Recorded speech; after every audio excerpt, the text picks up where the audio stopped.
200খন বিছনাযুক্ত গোৱালপাৰা অসামৰিক চিকিৎসালয় নামকৰণ কৰা হ'ব শ্বহীদ নিধানুৰাম ৰাজবংশীৰ নামত। ৰাজ্যিক কেবিনেটত এই সিদ্ধান্ত লোৱাৰ পিছতেই উৎফুল্লিত হৈ পৰিছে গোৱালপাৰাবাসী।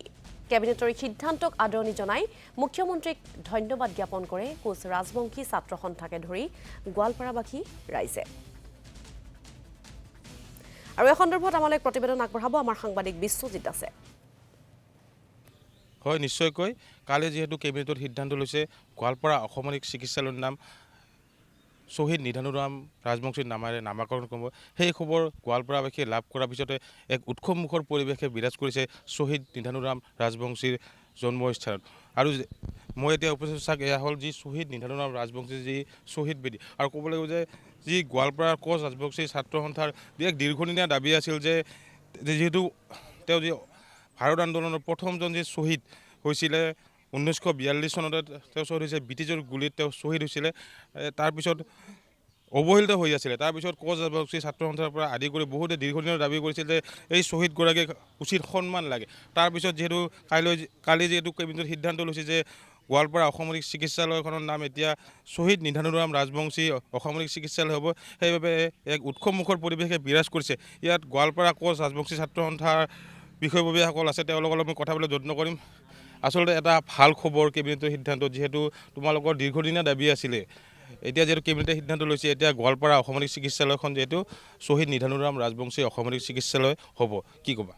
হয়, নিশ্চিতভাৱে আমি গোৱালপাৰা জিলা কোচ ৰাজবংশী ছাত্ৰ সন্থাই বিগত সময়ছোৱাত 1942 চনৰ শ্বহীদ নিধানুৰাম ৰাজবংশীৰ নামাকৰণেৰে গোৱালপাৰাৰ 200খন বিছনাযুক্ত অসামৰিক চিকিৎসালয়খন নামাংকিত কৰিবৰ কাৰণে আমি বিগত সময়ছোৱাত কেইবাবাৰো আমি অসম চৰকাৰক আমি স্মাৰকপত্ৰযোগে আমি দাবী উত্থাপন কৰিছিলোঁ।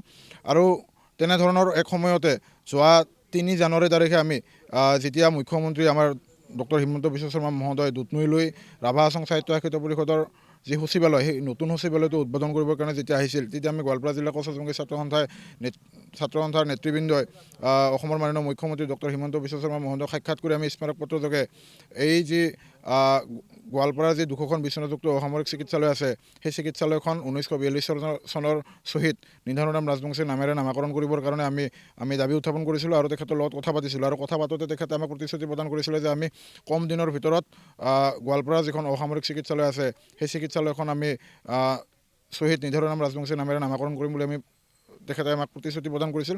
আৰু তাৰ পিছত আমি যোৱাকালি যেতিয়া অসম চৰকাৰৰ কেবিনেট বৈঠকত যেতিয়া আমি গম পালোঁ যে হস্পিটেলখনৰ নাম শ্বহীদ নিধানুৰাম ৰাজবংশীৰ নামেৰে নামাকৰণ কৰা হৈছে, আমি খুব আনন্দিত হৈছোঁ শুনি পেলাই। আৰু এই চেগতে আমি অসমৰ মাননীয় মুখ্যমন্ত্ৰী ডক্টৰ হিমন্ত বিশ্ব শৰ্মা মহোদয়ক আমি ধন্যবাদ আৰু কৃতজ্ঞতা জ্ঞাপন কৰিছোঁ।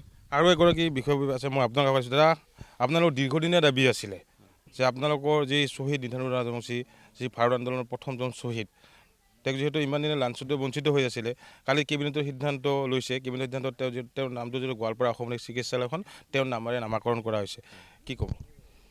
নিশ্চয়কৈ এইটো এটা প্ৰশংসনীয় পদক্ষেপ অসম চৰকাৰৰ। আৰু আমি দীৰ্ঘদিন ধৰি আচলতে এই ক্ষেত্ৰত তেওঁলোকক স্মাৰকপত্ৰ আমি প্ৰদান কৰি আহিছিলোঁ।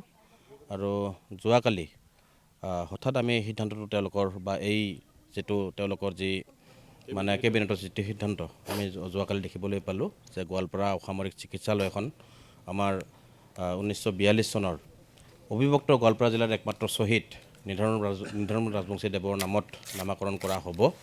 আৰু এই ক্ষেত্ৰত আমি সঁচাকৈ প্ৰশংসা তেওঁলোকক কৰিবই লাগিব। আৰু অনাগত দিনত আমি ভাবোঁ আমাৰ অবিভক্ত গোৱালপাৰা জিলাৰ লগতে সমগ্ৰ অসমত থকা কোচ ৰাজবংশী জনগোষ্ঠীৰ লোকসকলক তেওঁলোকে জনজাতিকৰণৰ মৰ্যাদা প্ৰদান কৰি তেওঁলোকে আৰু এই সন্দৰ্ভত আমাক কিছু পৰিৱেশ দেখুৱালে বা তথ্য আগবঢ়ালে আমাৰ সাংবাদিক বিশ্বজিত আছে, তেওঁক এই মুহূৰ্তত আমি ধন্যবাদ জ্ঞাপন কৰিছোঁ।